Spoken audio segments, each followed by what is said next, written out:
Amatullah had sent us a question saying, can you please give us some pointers to stay on track after Ramadan, as our worship and its sweetness do not seem to the same after Ramadan is gone, and we tend to lag behind so much. First of all, this is only natural that a Muslim has a peak and has a rock bottom.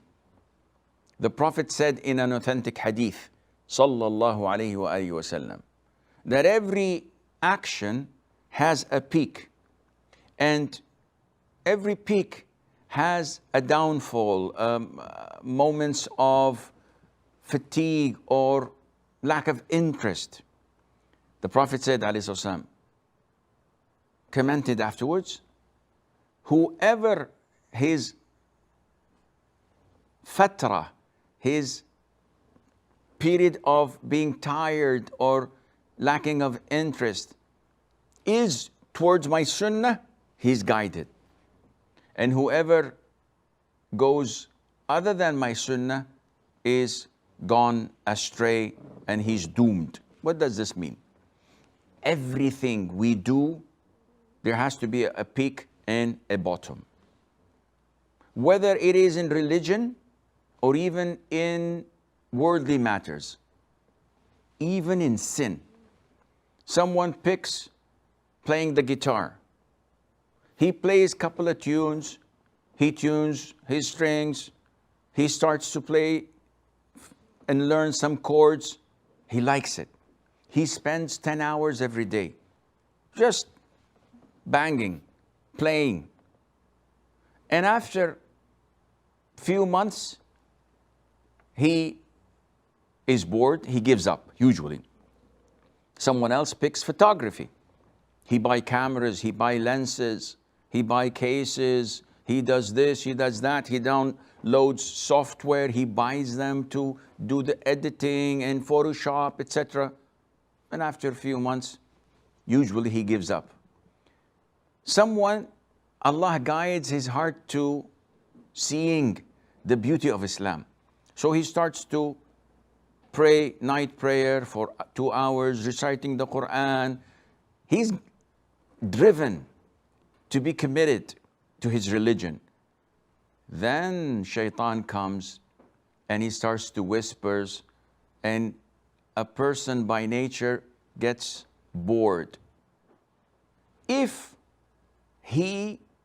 this individual who had a peak, went down to the sunnah, meaning instead of praying 3 hours or 4 hours night prayer, he only prays witr once or 1 rak'ah.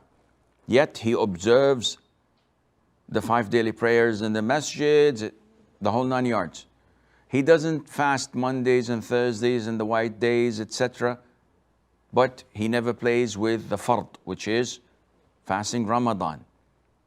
Then the Prophet says he's guided, because this downfall would inevitably later on, inshallah, pick up momentum and reach the peak again. But those who totally give up, so instead of praying 3-4 hours night prayer, he doesn't even wake up for Fajr. This person is doomed. So what you, Amatullah, are feeling, we all share this. We all have this in us. Why? Because Ramadan is a blessed month.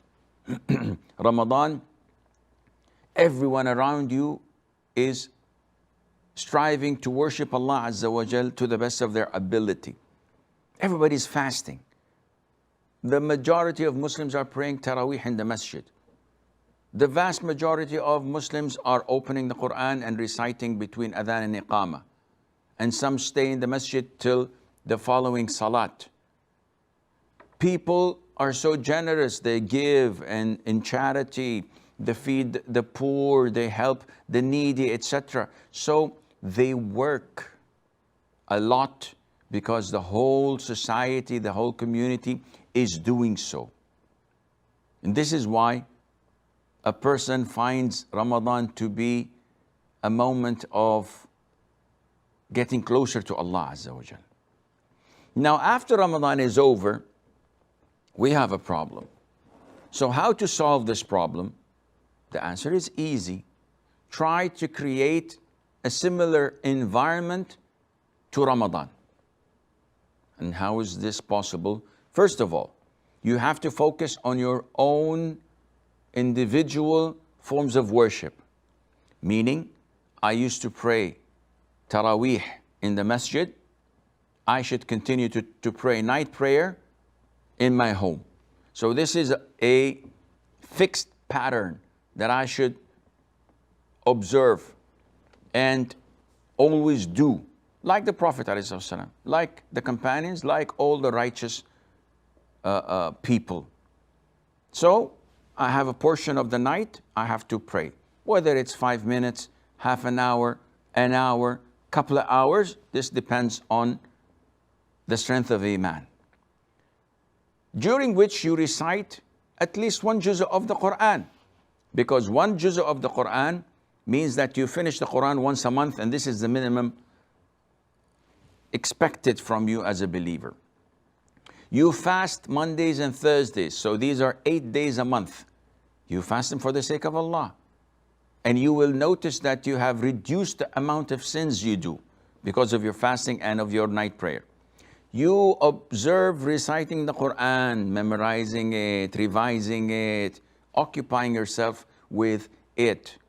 And finally, surround yourself with righteous practicing Muslims who share with you these forms of worship. So Mondays and Thursdays, the vast majority around me are fasting. They give charity. They encourage one another to go for Umrah. They revise the Quran together. So there are a couple or three people that daily revise Quran to one another. With this, inshallah, you'll be in safe hands and you will maintain this momentum bi'idhnillah.